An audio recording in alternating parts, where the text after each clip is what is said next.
a killer in the kitchen, and one missing step that gave it all away. Welcome to Wolfe Mysteries. I'm your host. Join our circle of sleuths. Drop your location in the comments.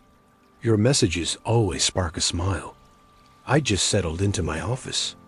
Chair with the Times and a plate of Fritz's cold chicken salad, his late lunch. My early dinner when the doorbell gave a polite ding, the kind that screamed either ignorance of Nero Wolfe's ways or a fatal misstep in thinking civility. Trumped strategy here. Fork hovering, I paused. Fritz poked his head in from the kitchen, eyebrows up, signaling he'd heard it too, and was equally curious and irked. I nodded. A minute later, he returned, trailed by a man who looked out of place in our front room and our world. 40-ish, sleek like a chef who'd swapped grease for TV lights. With a half smirk, it said he was used to signing autographs at baggage claim. "Mr. Wolfe," Fritz announced, his voice curling with disapproval. "This is Mr. Dominic Trillo."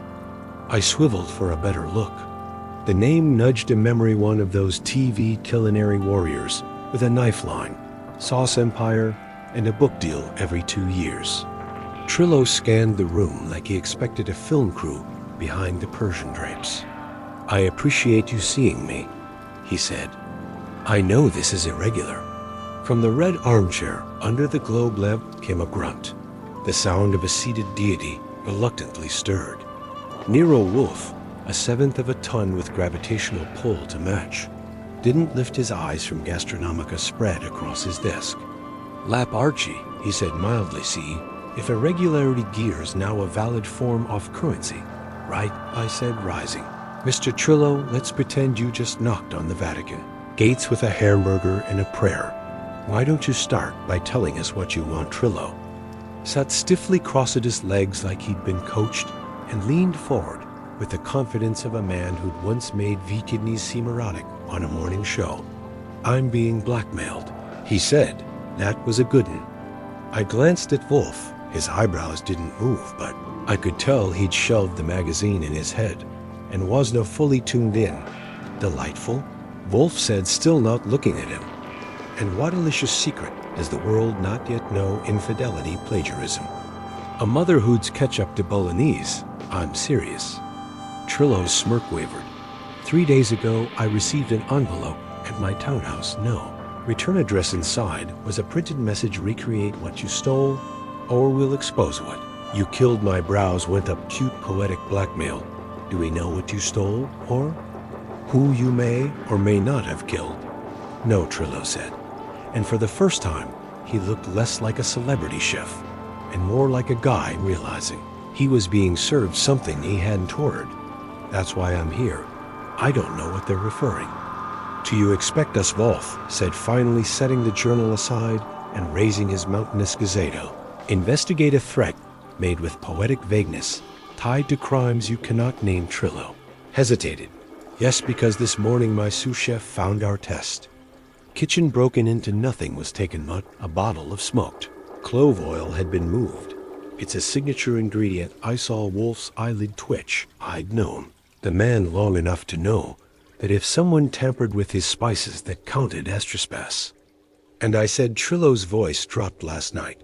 I had dinner with Simeon from my past, someone I haven't seen in 20 years. She came to my house and invited, talked about recipes we used to make things.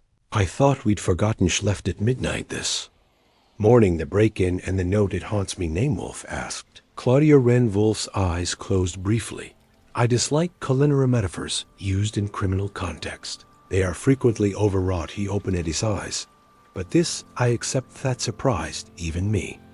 "You do?" Trillo asked. "Indeed," Wolfe leaned back, "because someone has disrupted the balance of a kitchen that, sir, is nearly ecclesiastical in its implications." I gave him a look. "You mean you're curious?" "I mean," Wolfe said, "someone has engaged in sabotage with the precision of a cook who knows exactly how to sour a broth without touching thepet. That is intellect, and I will have it challenge a Drillo." Exhaled, relieved. I could tell he thought Wolfe had taken his side. Hadn't Wolfe had taken his own. I stood. "All right. Mr. Trillo will need Theleter the bottle, a list of enemies, and a better explanation of Claudia. Wren and Fritz will need his kitchen back, Wolfe grunted. As I ushered Trillo out, I glanced at the spice rack in the kitchen everything in perfect order, but I've known Wolfe too long. Something about this already smelled off. When I got back from walking Dominic Trillo out, Wolfe hadn't moved an inch. Not that I expected a man who views movement the way most people view root canal to be dancing a jig. Both his lips were pursed, and he was staring at nothing in particular, which meant he was already halfway into the woods and chasing down the scent. I dropped into the red chair across from him and folded me hands like a schoolboy. Waiting for a lesson in dread, right? I said, what's the hook? He's rich, yes. He's famous, fine. He says someone moved a bottle of clove oil and wrote a Hallmark threat. So what that buys him, maybe 10 minutes of your staying. Not a full commitment. Wolfe didn't blink. Do you recall the term missin plus Archie? I've lived under your roof for over a decade. I didn't know what Mrs. place was you'd have. Fritz labeled me and shoved me under bland meats. He grunted everything in its place that man's kitchen was. Disturbed with surgical precision, not vandalized. Rearranged. That his message, not mischief over. Did it had knowledge and intent, so people leave weird notes sometimes? They just want to scare a guy, especially a guy who builds empires on rosemary. Foam and buttered ego bar. He waved a hand like brushing off a fly, or a critic. Blackmail that lacks a concrete demand is rarely blackmail. It's something else in disguise. He reached for his beer, an icy bottle of Remus, and took a slow pull like he was letting the bubbles do half his thinking. I want Mr. Trillo stimulant, reconstructed the woman. Claudia Wren first, who she is, her link to him, and what changed in her life to make her appear now, then the kitchen staff fabric and the staff schedules. And Saul Panza, you want Saul this early. I want them watching Mr. Trillo quietly. If this is a performance, we shall see who owns. Script that was Wolfe engaged without sweating. He hadn't risen, but you could feel the room shift like a ship changing. Of course I called Saul, and he answered on the first ring. I didn't even have to say Wolfe's name. I'll take it. He said, what's the mark, Dominic? Trillo celebrity chefs, either being blackmailed or being poetic Wolfes. Not sure which yet. Track his movements. Check who follows him, who talks to him, who tries not to be seen. Got it. Saul clicked off. I pulled out my notebook. Wolfe closed his eyes, not to nap, but to arrange his brain is like a 10,000-piece jigsaw puzzle made of dark wood and suspicion. Fritz. He called yes, sir. Begin a list all dishes requiring clove oil, historical and modern, regionally distinct uses, source traditions. Fritz didn't flinch. He just nodded and turned back to his domain. That's the kind of kitchen. This is where psychoanalysis starts, with a shopping list. Anything else? I asked. Yes. Bring me Miss Wren. Do you want her before or after I dig up her dirt? Both. So I grabbed my coat notepad and keys. The brownstone had been nudged off center, and when Wolfe feels the floor tilt beneath his orchids, he doesn't wait to see if it rights itself. He applies weight in the right places until everything and everyone returns to their place or breaks under pressure. I was halfway down the stoop when I realized something Wolfe never once asked. Why someone would use clove oil to send a message he'd already assumed that was the point, which meant this was no ordinary blackmail. It was Archie, a forgotten one by noon. The next day, I'd had a whirlwind tour through theater edges of Manhattan's culinary aristocracy. And let me tell you, if y'all think murder makes people twitchy, try asking a bunch of star chefs if they've tampered with clove oil. That stuff might as well be plutonium. The first stop on my list was Claudia Wren, tracking her down. Hadn't taken more than a few calls. She was listed as an instructor at the Brooklyn Culinary Institute, and more interestingly, a finalist on a defunct food competition show from 10 years at the same season. As Trillo, her apartment was a small walk-up near Fort Greene, tasteful but worn at the edges, like someone who used to iron their napkins, but now settles for folding them nicely. She opened the door with cautious eyes and the kind of smile that hopes to be enough of a distraction to cancel suspicion. Slim mid-30s hair tied back on a knot that said, "I still care, but just barely." "You're not with the police," she said, stepping aside. "No, Mom, Archie Goodwin. I work with Nero Wolfe. You visited Dominic Trillo 3 nights ago. We're looking into something on his behalf." She raised her eyebrows at that. He called Wolfe that's overkill.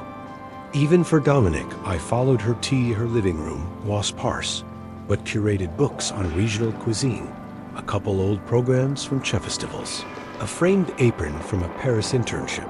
The couch looked like it had hosted more crying than company mind. If I asked what the visit was about, no, she said, crossing to the kitchen counter and pouring tea into 2 mismatched mugs, I'd hard. He was back in town filming something I used to know him thought. I'd say, "Hello, old friends." She smirked. "Old rivals. We were both students under Lucien Borel, back when he ran that mad French boot camp in Hell's Kitchen. You haven't lived until a Michelin-starred maniac hurls foie gras at your head because you're Julian's." Uneven sounds like bonding material, more like psychological warfare. Dominic was talented, ambitious, and he didn't share recipes praise spotlight. None of it. Still doesn't. From what I can tell, you stayed in touch. Not really. We drifted, last I heard. He moved west, got married, divorced, syndicated me. I stayed in New York, taught, burned out, try it again. You know how it goes. Not really, I said, but I believe you. She handed me the tea. So what's the issue? I gave her the outline, the note, the break-in. The moved bottles. Listened without flinching. Do you think I did it? I think someone did, right? No. I'm asking the ones who might have had access, and a reason. She considered that. Well, I didn't break in, and I sure as hell didn't write any anonymous notes. But I'll tell you something. She leaned in. That man has enemies, and not just the obvious ones. He's got ghosts that earned her a pause from me. Specific ghosts. Lucien Barrel's death was never really explained. Heart attack, they said, but the night before there was a blowout. Dominic and Borel had a private fight during Aryan dinner at Lucien's apartment. I was there. Everyone heard it over what Archie Barrel accused Trillo of stealing something from his personal notebooks. Some North African hybrid dish Barrel never published. He said Trillo passed it off as his own memory and smoke, or something like that. Memory and smoke, that's what Barrel called it. A stew with a complex flavor profile: sweet clove, preserved lemon, harissa, and something else.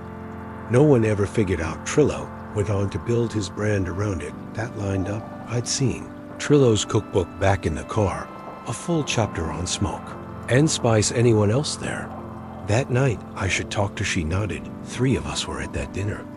Dominic and a guy named Theo Bard. He was Bowles' assistant back in the day. Now runs a private supper club downtown. You'll know it when you see it. It's invitation only with a 7-course menu and a matching ego. Anyone else? Claudia hesitated. Janelish was Trillo's second ex-wife. I think she showed up late. She'd also studied under. Borel left the culinary world after the divorce and reinvented herself as Alifa-style brand essential oils, healing herbs. The works clove oil that raised the flag. I thanked. Claudia promised to be in touch and stepped out into the early spring haze back at the brownstone. Wolfe was in the plant room talking to Heiserchids like they were a jury. He was prepping for trial. I waited in the office and typed up my notes.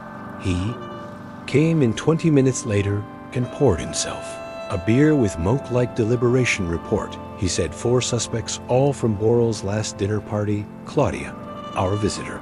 Theo Bard, now an underground chef with access to every luxury spice known to man. Janelle, the ex-wife, with a fondness for oils and rituals, and Trillo himself, who may be the mark or the puppeteercy. And Nero Wolfe, asked, taking his seat, died of a heart attack a few months after the dinner. But Claudia says there was an argument. The night before accusations of theft, Trillo allegedly stole a signature recipe. Wolfe-side culinary plagium, an abomination more lethal than mere murder in some circles, if thought. You'd like that part, not like understand who among them has the means and subtlety to orchestrate symbolic sabotage. I thought for a second. Theboard's style is high theater. Claudia's bitter. but straightforward allow a wild card rituals and oils. Could go either way, but all of them were close to barrel. All of them might. Want Revenge Wolfe tapped his fingertips at Saul update me on Trillo's movements. I want to know if any of them approached him before the note, and me. You will see M.R. Bard and Miss Janelatel. Them we are exploring a matter of culinary authenticity. That may intersect with reputational injury. Use discretion. This is not yet a murder inquiry, but it reeks of ego that it did Wolfe turn Toas typewriter and began dictating a list of clove-based dishes to Fritz, classic, modern, and obscure he was. Laying groundwork not just for understanding the message, but for translating it, because to Wolfe, this wasn't about celebrity. It was about control memoriand, someone using cuisine the way others use confessionals to punish or absolve in the kitchen. Wasn't just the crime scene, it was the weapon by the time it tracked down Theo Bard. The sun was playing peekaboo with the Manhattan skyline, and I was rethinking my footwear causes his place true to Claudia. Wren's description was invitation on light chandelier, lit and about as subtle as a gold-plated caviar spoon. The supper club was called in Quake, which is Latin for likewise, or depending on how you tilt your head. I can outdo that too. It occupied a restored brownstone, and Sohowage made me momentarily homesick for Wolfe's version. Less Fuiger, more steel. Well, I showed up mid-afternoon when Theo would be prepping for that evening's menu, but not yet seething at sous chefs. He answered the door himself, tall, lean, and simmering with that barrel it contained. Intensity chefs get when they haven't yelled at anyone in an hour. He wore a black apron over a gray Henley and sported a beard that probably had its own grooming schedule. Mr. Goodwin, Hesed glancing at my card, you're the one working with Wolfe. Me, he nodded slowly as if weighing how deeply he wanted to regret this. I assume this isn't about a reservation, not unless he hour serving justice with a side of clove. Oil, he gave me a look that could have curdled butter, but let me in West step through. A dining room where a single immaculate table stretched the length of the space. It was set for 10, gleaming like it was auditioning for a museum. Say your piece. Theo said, leading me through a swinging door into the kitchen, where prep bowls and exotic spices stood in rank like culinary soldiers. I'm looking into a situation involving Dominic Trillo. I said, pulling out my notebook, a threatening note to break in at his test kitchen, and a bottle of smoked clove oil that got moved just enough to raise the hackles of certain obsessives. Theo didn't blink. Let me guess. He thinks someone's trying to steal his recipes. Now close. He thinks it means reminding him of something he stole. Before I let that hang, Theoshans slowed as he diced red chili's barrels recipe. You were there that night, weren't you? He gave a single deliberate nod. Lucian was complicated, brilliant, volatile. He guarded his creations like holy scripture when he believed Samian stole one, especially that one he unraveled, claimed. Dominic lifted it wool cloth, added a smoke gimmick, and built a brand. You believe him? Theo took his time answering. Let's just say Trillo never denied it. He dodged, said Burrell inspired him. But the bones of that dish, they weren't inspiration. They were theft now to inspire a threatening note years later. Depends, is guilt more dangerous than grief? He shrugged. Or maybe someone's just playing chef. With his conscience a changed tack. Did you keep a copy of the original recipe? Theo actually laughed at Lucien. Didn't write things down. Not formally, he kept notebooks, sure. But mostly he relied on memory, taste, and rage. What happened to the notebooks? No one knows. Some say he burned them before he died. Others say he left them to someone, Claudia, maybe, or Trillo himself. It was new. Claudia hadn't mentioned inheriting anything. Who else would Karinef to stir this up? Theo considered Claudia's been bitter for years, felt eclipsed by Dominic Janelle, though she was always hard to read, cool on the outside, nuclear reactor underneath. Why did she leave the industry? She said the knives were too sharp, and not all of them were in the kitchen. I let that stew while he turned back to his work. I thanked him and stepped out. My next destination, already keyed in Janelle Trelawney Parish, was now Janelle Parish. Wild and ran a boutique wellness center in Tribeca that promised culinary realignment. Through aroma and intent in layman's terms, she sold oils, affirmations, and enough vague mysticism to bankrupt. A zodiac chart, the reception area smelled like sandalwood and insecurity. A woman with a nose ring and a voice like a whisper offered metameric. Water while I waited. Janelle appeared in gauzy linen barefoot. Her expression somewhere between beatific and bored. She looked nothing like the photos I'd seen of her during her restaurant days. Then again, who keeps their chef's coat in the divorce? She greeted me like someone who practiced compassions and has to use it too often, Mr. Goodwin. I wondered how long it would take you to come. You heard. I heard. Dominic, spiraling again, followed her into an office that looked more like a yoga sanctuary. No desk, just pillows, and a low table with a ceramic teapot steaming gently. You were at Beryl's dinner the night before he died. I said, cutting to the chase. You were part of that circle. I was, though. I wasn't invited. I showed up because Ick knew something was happening, and I wanted to see it for myself. What did you see? She poured tea, her movements precise. Lucien was furious, accused Dominic of stealing from his soul. It wasn't just the dish, it was the idea he felt erased. Did you agree? I did, but I also understood. Dominic, Lucien kept his genius locked up like treasure. Dominic wanted to feed people. Was it theft? Yes. Was it also an act of desperation? Also. Yes, I let that sit for a moment. Do you still care for him? She smiled. Care for no, understand, completely serene. Sent him a threat, moved a bottle of clove oil in his kitchen, trying to unsettle him. You use oils in your practice, essentially, but I don't break into kitchens, and I don't write cryptic notes. I light sage, Mr. Goodwin. Not matches that didn't eliminate her, but it did shift the mood. She was too poised, too prepared. Last question. Do you know where? Beryl's notebooks went a flicker. Just add anyone. No, she said, but if someone has them, they could do real damage. I thanked her and left with the scent of lemongrass clinging to my coat and a hunch fermenting in my gut back at the brownstone. Wolfe was already waiting. He listened to my full report in silence, only once lifting a finger to signal me to pause while he scribbled a note for Fritz.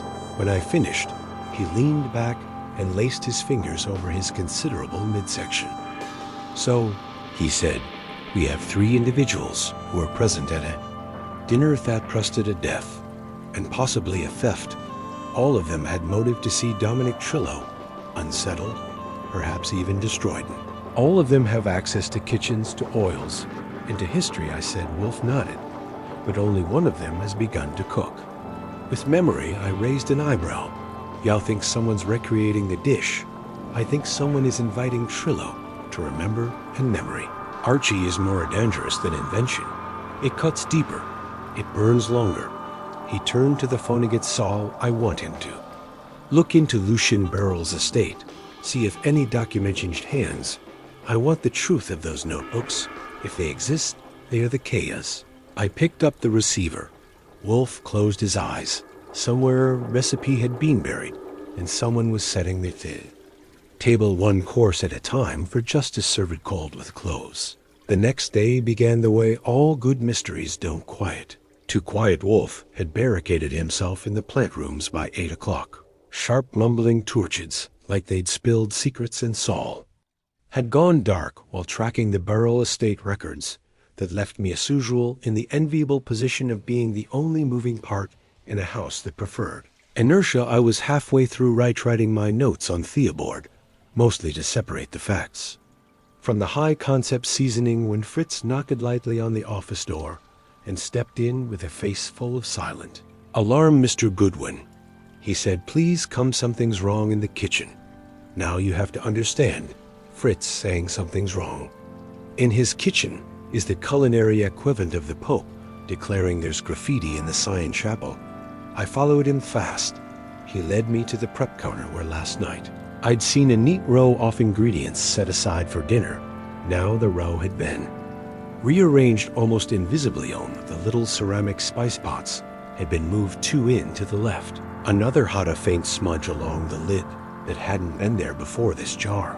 Fritz said quietly, pointing to a small blue container that held Wolfe's prized Vietnamese star anise was open, just slightly. I keep it sealed always. I bent down, took a closer look. The lid had been twisted maybe a quarter turn, and near the base of the jar, almost hidden behind the pewter tray, was something I wouldn't have noticed without Fritz's twitchy finger pointing it out, a tiny flake of something. Reddish-brown cinnamon paprika. Fritz shook his head. That doesn't belong here. I bagged it using one of Fritz's own parchment wrappers. He keeps them in a drawer near the butter knives, and brought it back to Wolfe, who was reclining in the office and already waiting with a look that could salt fields explain. He said without preamble, subtle movement. Fritz caught it. One of your jars was opened ever so slightly. A spice foreign to that area was left behind. Wolfe closed his eyes, and I could tell from the slow inhale that this wasn't just disturbance. This was intrusion who has been in the kitchen just. Fritz, me, and the suspects Strillo, Claudia, Theo, and Janelle, all of whom have either cooked here or could have wandered during a distraction. Claudia walked past to use the restrumiano, admired the layout. Trillo knows the spice system. Theo never stepped past threshold, but he watched everything like he was memorizing the floor plan. Wolfe opened his eyes. They're escalating. The message now extends to my domain. That doesn't narrow it, no. Wolfe said, but it changes the field. Whoever left that trace did not do so out of sloppiness. They meant to remind me Thatchercypes are composed of memory, and memory is fallible. Someone's baiting you. Yes, he said grimly, and they're daring me to follow a flavor to its origin. The buzzer rang, just then a single sharp chime. I crossed the room and pressed the intercom. It's Saul, he said. Open up. I buzzed him in and met him at the door. He was holding a file folder in one hand and a plastic bag in the other, inside which sat a worn leather-bound notebook with Burrell's initials etched in gold. I didn't need Wolfe to grunt. I brought Saul straight into. Saul said, placing the bag gently on the desk, was in a storage unit rented under the name J.P. Wild. Janelle's alias after her second divorce. She stopped payments 2 months ago. Unit went up for auction. A boutique document collector grabbed it and only opened the box yesterday.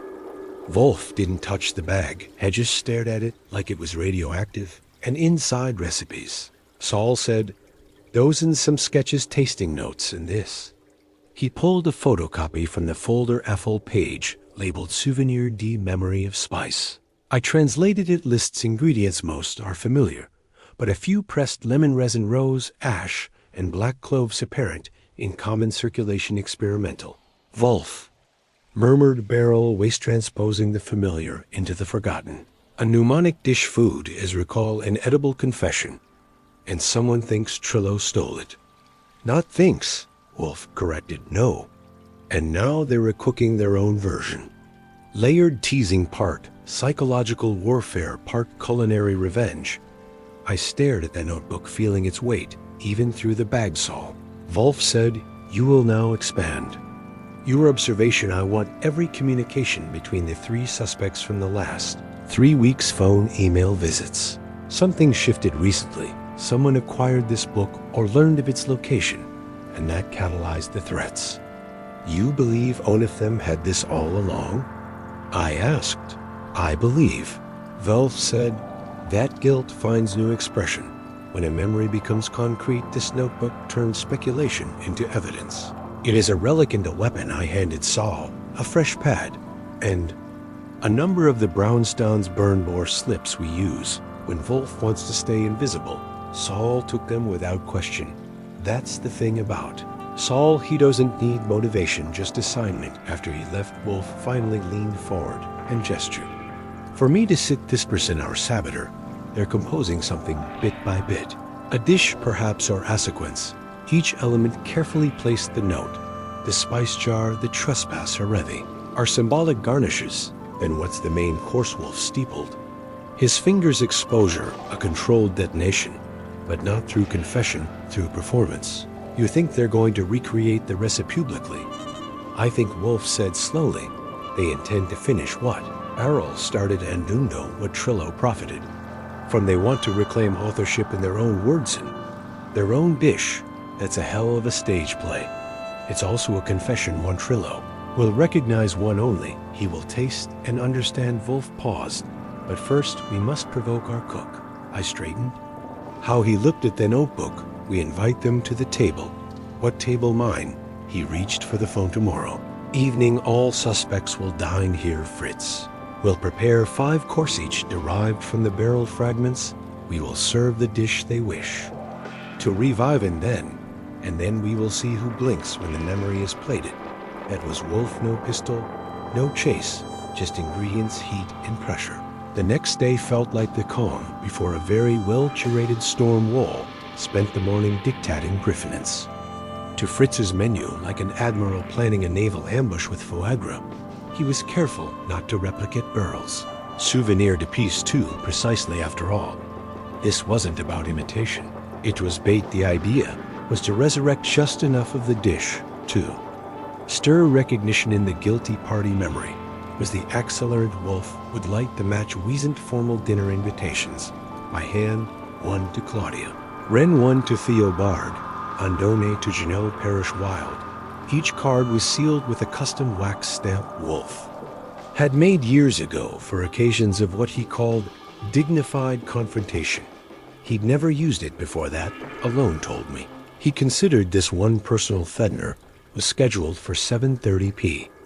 I'm sharp Trill would be there too.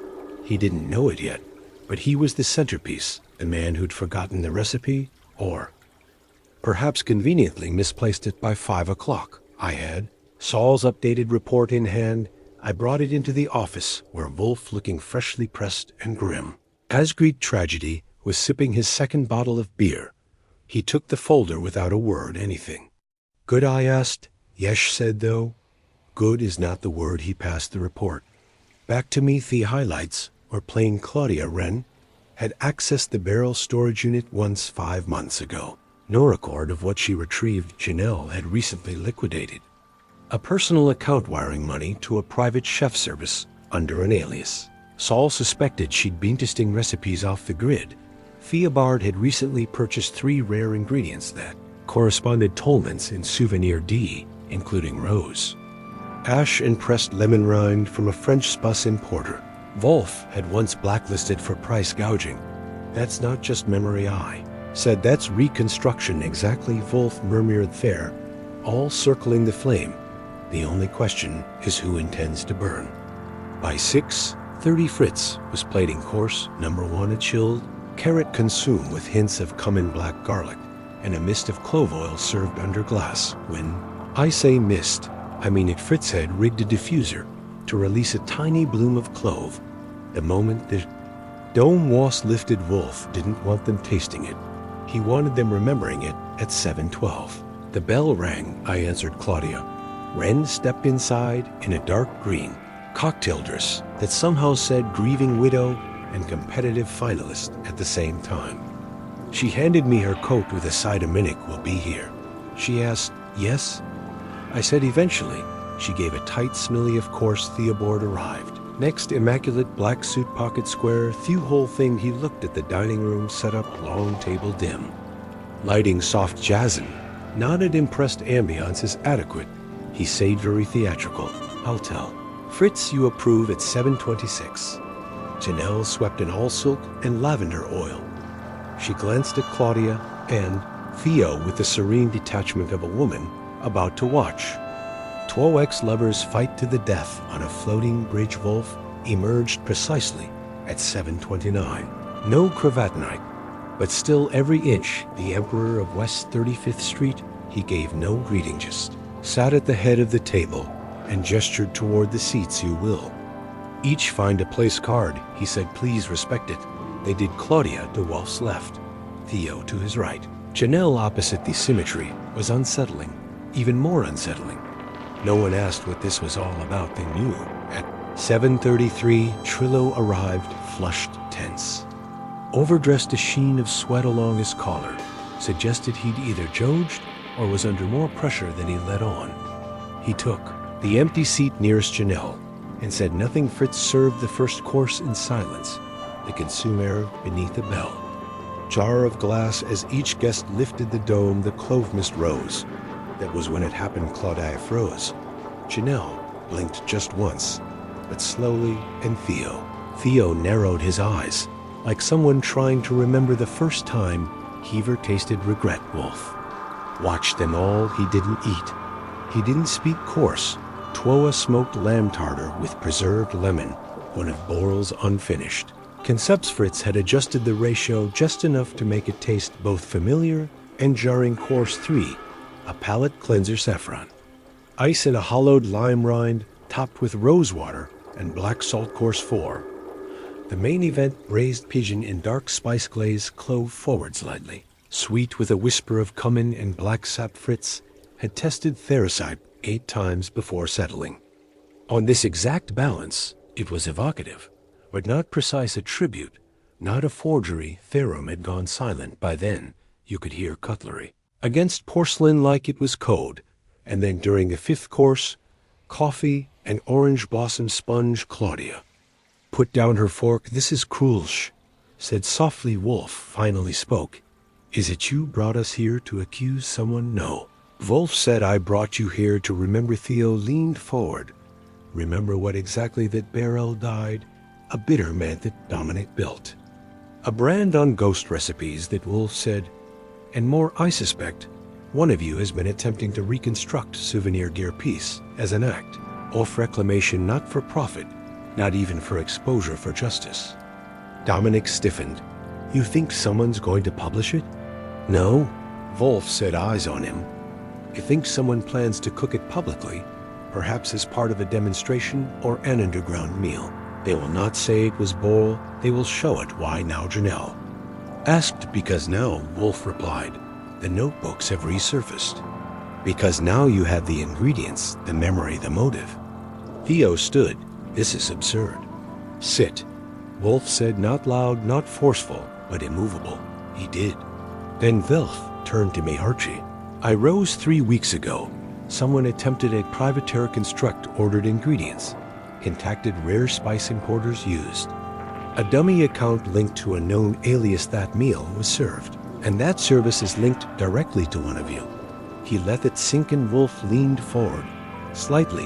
"One of you believes Beryl was murdered, perhaps not directly, but ethically. And now you wish to resurrect what was taken, not to share, but to accuse." His voice dropped. "But when you brought the message into my kitchen, when you touched my spices, you crossed into my domain, and now you will be held to account."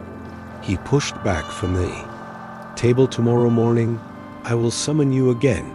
There will be questions.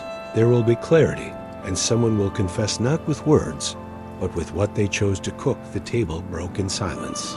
No one argued, no one lingered. They left like diners who had just tasted something they could never uneat. As I walked Wolfe back to the office, I had to ask, "Do you know who it is?"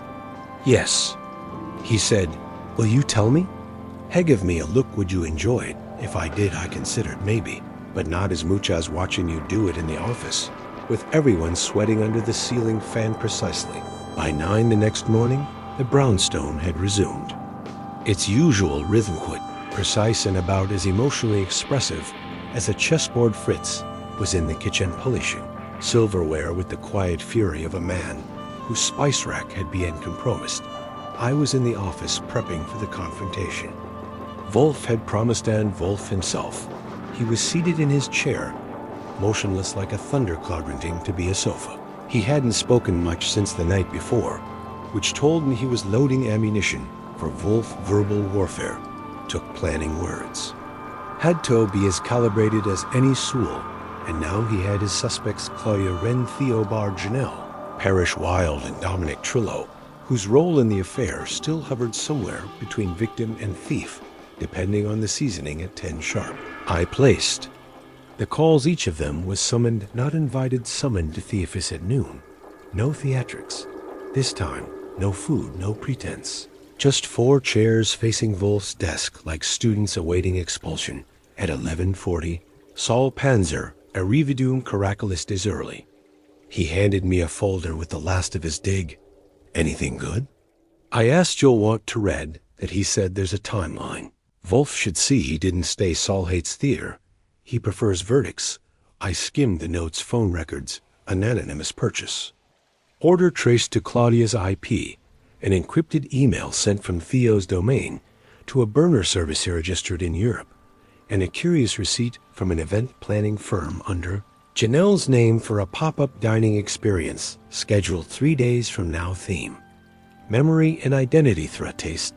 There it was at 11:59. Claudia arrived. She looked less composite than usual hair, slightly askew lips pressed into a line that had seen too many sleepless hours. She took her seat without comment. Theo followed. Exactly. Nth hour crisp cold, almost too composed. He nodded at Claudia, then ignored her completely. Janelle arrived last, calm, floating, still in that half-mystic modethid, made you wonder whether she spoke in dreams. When you weren't listening, Trillo was late.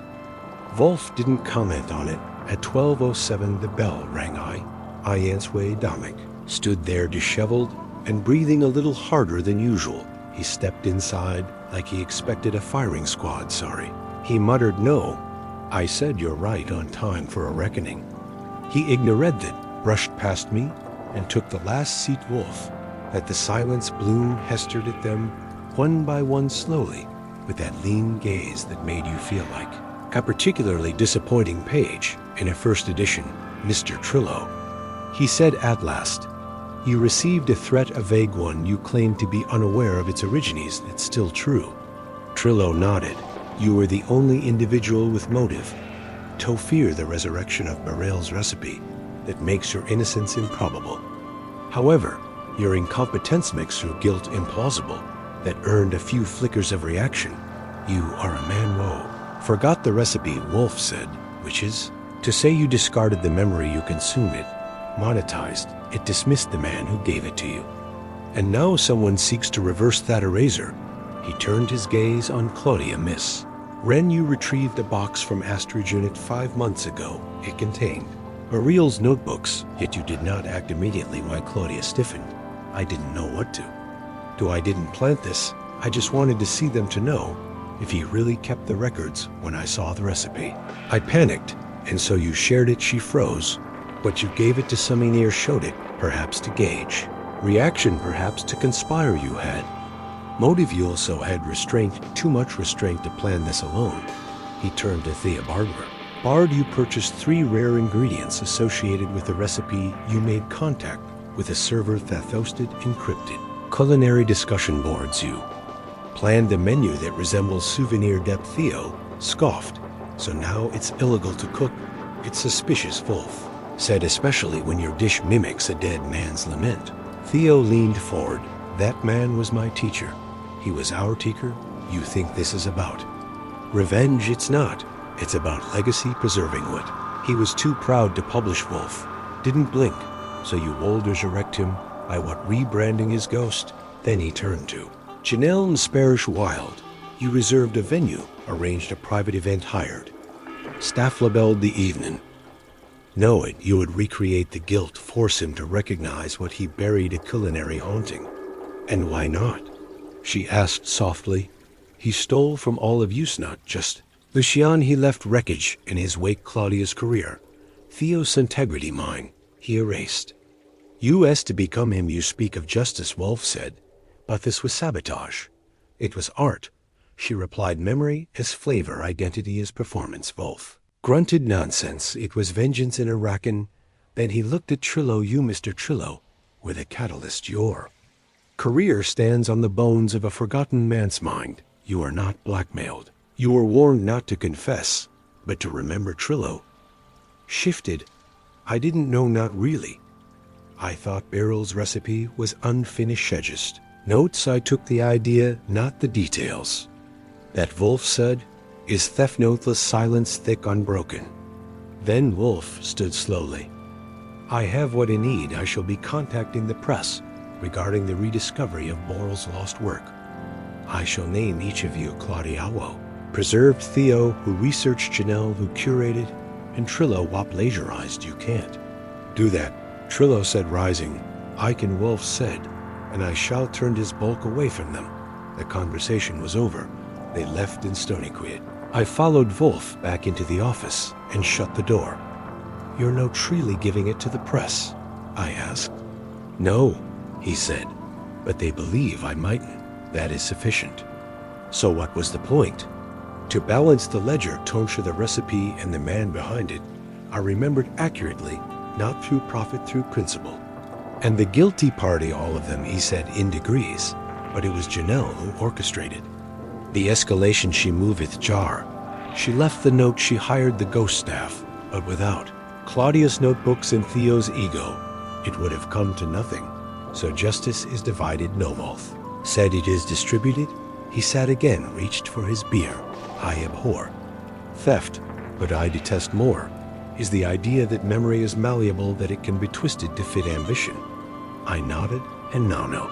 He said we eat Wolfe's office is built for confrontation, not loud ones, mind you.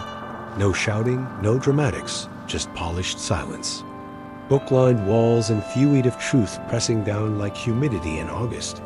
And on that afternoon when the suspects returned willingly, if uneasily the room felt. 10 warmer than thermostat admitted, we had them seated again, same arrangement. Wolfe, of course, remained behind his desk. On mountain in repose, I took my usual position off to the side, with my notebook in hand ready to record whatever formal phrasing Wolfe used to draw. And quarter the guilty Fritz brought water, no coffee, no tea. This was in social. Wolfe looked them over as if mentally writing their obituaries. Ish'll be succinct, he began. Mr. Trillo, Miss Wren, Mr. Bard, Miss Parish Wild, you have each in your own way disturbed the harmony of my home, my kitchen, and my peace. Began as an act of trespasses unfolded into a cautionary tale of ego grief and unacknowledged theft. And no, we will conclude it. No one spoke even. Dominic, who'd always had a smirk in his back pocket, looked like he'd swallowed a spoon. Wolfe leaned forward slightly, his version of pacing the floor. We begin with the notebook. He said Lucienne Buriel's personal compilation. Found in a storage unit under an alias belonging to Miss Parish Wild. She denies possessing it, but transferred payment to the unit's original lay. One Daryl Coffin, a former sous chef and occasional companion Janelle, didn't blink. Her face was tranquil, her hands clasped loosely in her lap. You went through my finances. No, Wolfe, said Mr. Panza, did a necessary intrusion. He turned to Claudia. You retrieved the notebook 5 months ago. You hold it, you read it, and despite claiming uncertainty, you told at least. One other person, Mr. Bard, Theo tensed. Wolfe, went on the encrypted message you sent 3 weeks ago. Mr. Bard, from your home server, was not to an importer. It was to Miss Wren. You prophesied a resurrection dinner, a tribute to. Errol, she declined wisely. Claudia kept their gaze on Wolfe. I wanted no part of vengeance. No, Wolfe agreed. But you wanted Simeon else to remember, so you passed the information indirectly to Miss Parish. Wild, perhaps out of guilt, or perhaps in the hope that she would act where you would. Not that's conjecture, Theo said, but it was weak. No, Wolfe said it is deduction followed by evidence. He gestured to me. I passed. Claudia, a printout of an email decrypted by Saul's contact.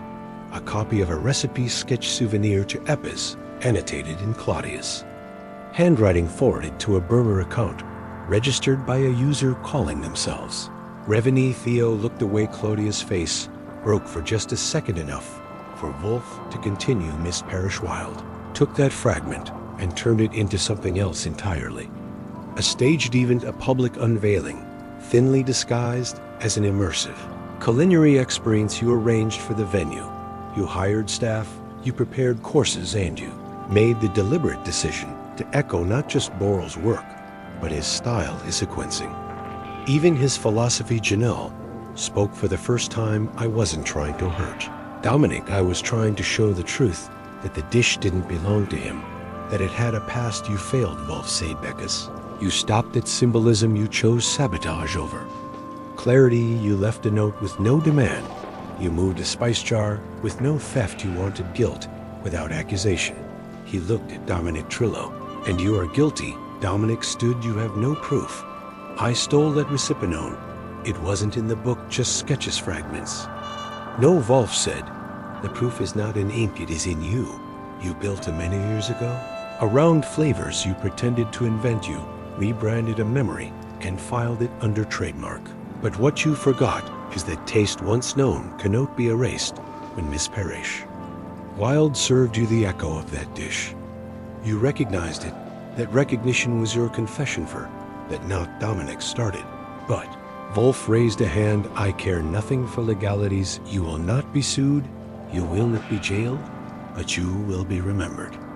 Not as an innovator, as an appropriator. Those who surrounded Burrell, those are you discarded, will now be credited in the public release of the notebook's contents, the what Claudia asked. Stundive arranged for the notebooks to be digitized and archived through the Gastronomic History Foundation. They will be made available to researchers, historians, and students. The dish will not be hidden. It will be documented. Thea blinked. You're publishing it. Yes, Wolfe said, and I shall attach a statement. Fate explains its lineage, Barrel's authorship. Your association's Mr. Trillo's contribution will be listed as derivative. Dominic looked ready to argue, but he didn't. He slumped back in his scare. Like a deflated sow, Wolfe sat back. There will be no charges. No trials, just history accurate. And unkind, I watched them all. As it sank in, Claudia relieved, Theo chastened. Janella strangely satisfied, Trillo silent. You are dismissed. Wolfe said. They left quietly. This time no one needed an usher. Just the truth following them out like a bad smell after the door shut behind them. Wolfe sighed and closed his eyes. Archie, he said, what have we learned? That chefs make lousy criminals. Hesmeld faintly, that memory, like a recipe, must be preserved with care, left unrecorded. It becomes legend stolen. It becomes war. You think they'll stop fighting over it? Now, no, Wolfe said, but at least now the record stands uncooked. Unplated but intact. I rose and stretched her back to normal. Soon, he said, but first dinner. Fritz will serve trout with saffron, rice, and orange. Peel something without clove. I'm temporarily off it. And just like that, the great Nero Wolfe returned too. His proper axis, dining in silence, surrounded by orchids, sat his feet. That his house and history had been restored to order. I turned off Theophis light and joined them in the dining room, where justice had been served, cold, precise, and as always with impeccable taste. The next morning dawned gray, and still the kind of weather Wolfe privately approved of. No sun to assault the senses, no rain to tempt the foolish dough, interrupt his morning beer inside the brownstone. The mood had settled like a kitchen after a banquet. Order, restored utensils, cleaned everything, put back in its rightful place. Everything that is except for one final piece, the confession. Not the legal kind. Wolfe wasn't after courtrooms. He was after clarity, accuracy, and the particular satisfaction that comes when human folly folds under its own heat at 11 sharp. Dominic Trillo returned alone. No entourage, no stylist, just him, tight-lipped, rumpled, with eyes that had seen the bottom of a whiskey bottle sometime after midnight. Wolfe had told him curtly to return, and Trillo had obeyed. That in itself told me the man wasn't walking into this office to argue. He was here to surrender, not to Wolfe maybe, but to the truth, or to something dangerous close. I showed him into the office. Wolfe sat behind, his desk, hands folded across the swell of his stomach, eyes closed, as if meditating. I didn't interrupt. I knew Cathedral, let the tension rise like bread when Wolfe finally opened his eyes. They were colder than usual. You have come, he said, as requested. Trillo nodded. I figured you weren't done. No, Wolfe said, but you are. Trillo frowned. Wolfe didn't raise his voice. Your career is not ruined.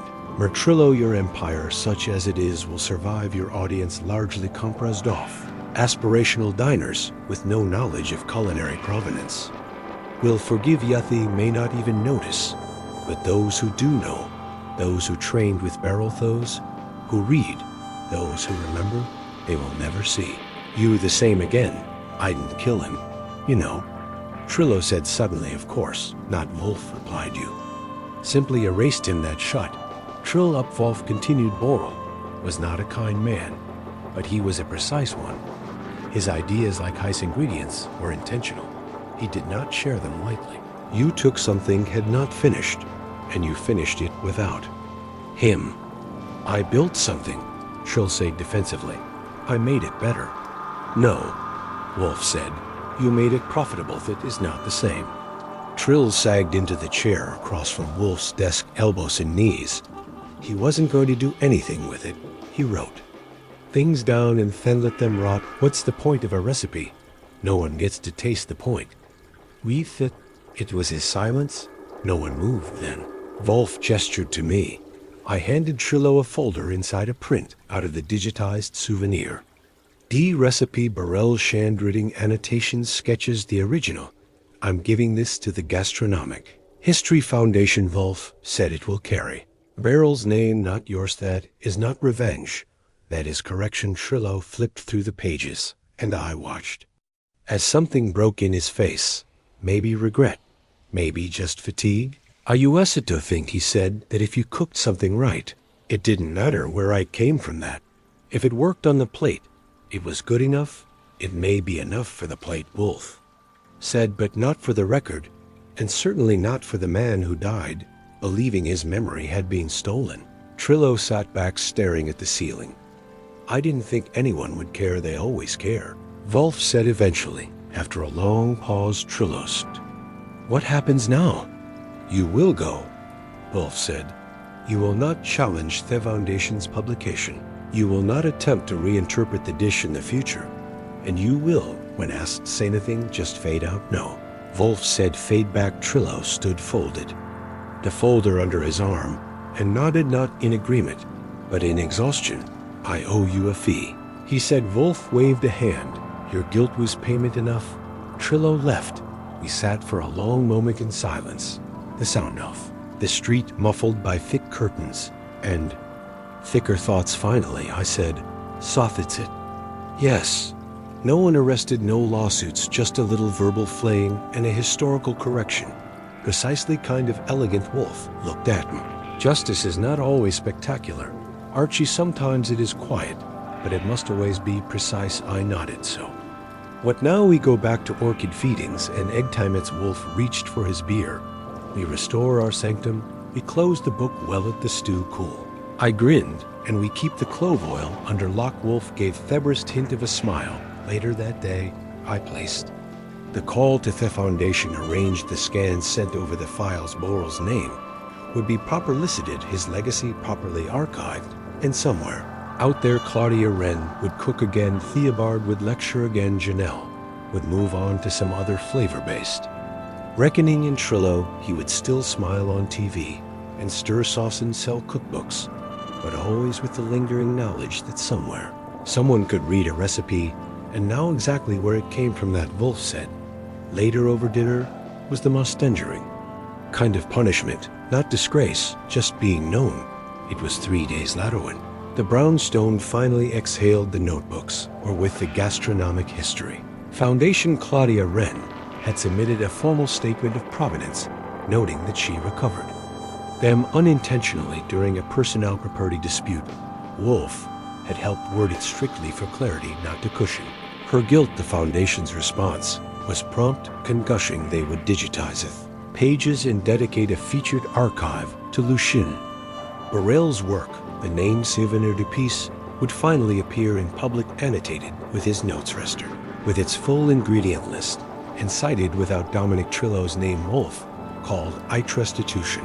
I called it overdue. Either way, it was settled.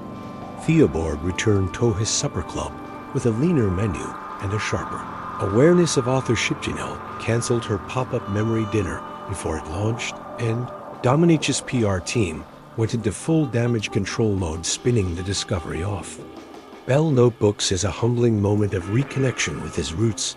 He gave an interview the next day saying he was deeply moved by the legacy of his former mentor. I showed Wolfe the quote. He read it with the same face he'd wear Redinga spoiled. Menu moved, he repeated, like the word itself had mold on it. He would not know reverence if it were reduced into a demiglas and spoon-fed to him. Still Wolfe didn't comment further. He had returned to his routine, like a bear lumbering back into its favorite. Cave the orchids were attended to with renewed serenity. The chair resumed its permanent claim on his body, and the air in the brownstone regained its quiet gravity. I'd never realized how loud disruption was until it left by Friday everything that needed settling was settled on paper, on conscience, and perhaps most importantly on Wolfe's terms. That night dinner was roasted squab with black truffle juice and whipped sunchoke. Wolfe took exactly 3 bites, then set his fork down with the kind of sigh usually reserved for tragic operas or bad wine. "Fritz," he said toward the kitchen, "next time avoid the juniper.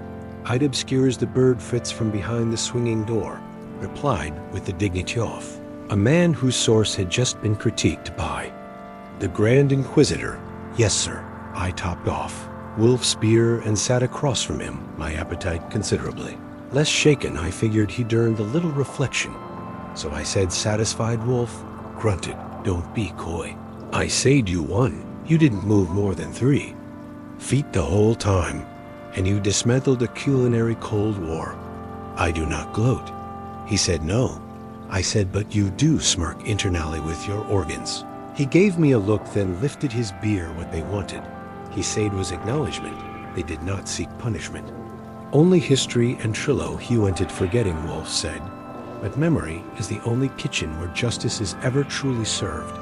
Recipes can be recreated, names can be printed, but memory, Archie, memory, cannot be plagiarized, only suppressed, and when it resurfaces, it does so with the flavor of truth." I sat back, letting that settle. I'd seen Wolfe wax philosophical before, but usually over dessert or a particularly nuanced cheese. This was different or so. Maybe because someone had come into his kitchen and tried to rewrite a recipe with lies. Maybe because Wolfe himself is, in his own way, a recipe, an assemblage of rare components: ritual intellect, pride, stubbornness, and an inescapable need for order. He looked at me suddenly. "You are not charmed by Miss Parrish?" "Wild," he said. "No." I said, "She smells like pine and righteousness. And Mr. Bard too smug, too clean, the kind of man who arranges his ego alphabetically. Miss Wren, she was the only one who didn't try to justify herself, just made a mistake and knew it." He nodded slightly. "We are all composed of mistakes, but it is how we season them that defines the result." I smiled. "Are we talking about food or people in your case?" "They are regrettably interchangeable." He went back to his meal. It was the end of it case. Closed reputations, adjusted ingredients accounted for, but it stuck with me more often. I expected, maybe, because for once no one had died, nobody in the pantry, just the ghost of a man whose genius had been stolen and buried under branding. Eamon Wolfe never knew, but whose recipe he understood in a way only he could ladder that evening. I stepped into the office to tidy things up. The file on the case was already labeled and shelved. Wolfe was reading La Revue Culinaire, sipping his second beer, his face a mask of deep digestion, intellectual and otherwise. "You know," I said, "there are easier ways to get free clove oil than baiting a saboteur." He didn't even look up. "There are easier ways to be a fool too, yet men do it every day." I tipped an imaginary hat, and that, I said, is why I don't cook 3 days after. Trillo walked out with his guilt neatly folded under his arm. The brownstone settled back into its usual state of high-functioning monostus. Fritz was once again humming in the kitchen. Wolfe was back to pretending the outside world didn't exist between 9 o'clock a.m. and 11 p.m. And I, having finally typed up the last page of me case notes, felt like the only person in New York whose week had ended with intellectual vengeance. Served a la carte, I filed the report under Bowl Lucier Theft Posthumous, then made myself a cup of coffee and wandered into the office, where Wolfe was seated beneath the globe lamp with a hardback copy of The Physiology of Taste balanced on his belly and a half-drained bottle of Remason. The side table, he didn't look up, which meant he was waiting for me to speak first, which meant in turn that he'd already decided this thing needed a postscript. I obliged. You didn't just solve a case, I said, sitting across from him. You rewrote a history. That doesn't happen often. Wolfe flipped the page. I did not rewrite it. I corrected it. Same thing in some circles. No, not in mine. I sipped my coffee watching him. You know, I said, I keep thinking about what Claudius said. Abutho. Trillo erased Beryl without ever raising his voice or lifting a finger. That kind of crime doesn't leave fingerprints. No, Wolfe said, but it leaves flavors that what did. Yes, Wolfe closed the book and set it aside. A man may forget the name of a dish. He may even forget the hand that prepared it, but he does not forget how. It made him feel the tongue has its own memory, and Mr. Trillo, for all his ambition, could not mask his own recognition. His silence was louder. Thank confession, I nodded, and the others, collaborators in a different kind of crime. Wolfe said, not against the law, but against integrity. They sought to expiate him with his own guilt, but chose subterfuge over truth. What Miss Parrish Wilde attempted was performance, not justice. What Mr. Bard contributed waste heater, not scholarship. Only Miss Wren, in the end, remembered. The difference then, we protect them. I did not protect them. Wolfe said I exposed them, just not publicly. That tracked. Wolfe wasn't in the business of revenge. He preferred reflection and making sure the record stood sharp enough that no one mistook. If for fiction, there was a pause, and then he did something rare. He looked me square in the eye. Do you know why I took the case, Archie? I figured it was the clove oil. He gave a small grunt, partly, but more because someone entered my kitchen and tried to rewrite a memory. They believed history was malleable, pliable like pastry, and it's not. No, it is like stock. He said if made poorly, it tells. If left untended, it spoils, but made well with the right ingredients, it clarifies. I couldn't help it. I smiled. You're getting poetic. I am getting philosophical. Wolfe corrected. There is a difference. Justin Fritz entered with a silver tray and placed it on the table between us. It held a small plate of fried vibreads, dusted in sumac and garnished with a ribbon of preserved lemon for Nero Wolfe. Fritz said, and a single one for Mr. Goodwin. Against my better judgment, Wolfe eyed the plate and nodded in solemn approval. Fritz, you are a man of penance and precision. Fritz inclined his head and vanished. I picked up the lone sweetbread on my side and bit into it. Savory, bright, and so balanced it practically apologized for being rich. Damn, I said, that's good. Wolfe took his first bite and chewed slowly, his eyes drifting closed, not from fatigue, but from that private act of reverence he sometimes performed over a perfect mouthful, then with the calm of a man whose world had been put back into symmetrical order, he opened his eyes and delivered the line he'd apparently been holding on to all week. Appetite, he said, is the only human instinct that improves with memory. I gave him a long look. You know, I said, you should really let me write that one down before you waste it on posterity. And that, dear reader, was how closed the case of the man who forgot the recipe he got to keep his name, but will never taste his own dish again, without remembering who really made it first. And Wolfe, he got exactly what he wanted: a kitchen undisturbed, a thief unmasked, and a plate full of moral clarity, which in our house always comes before dessert.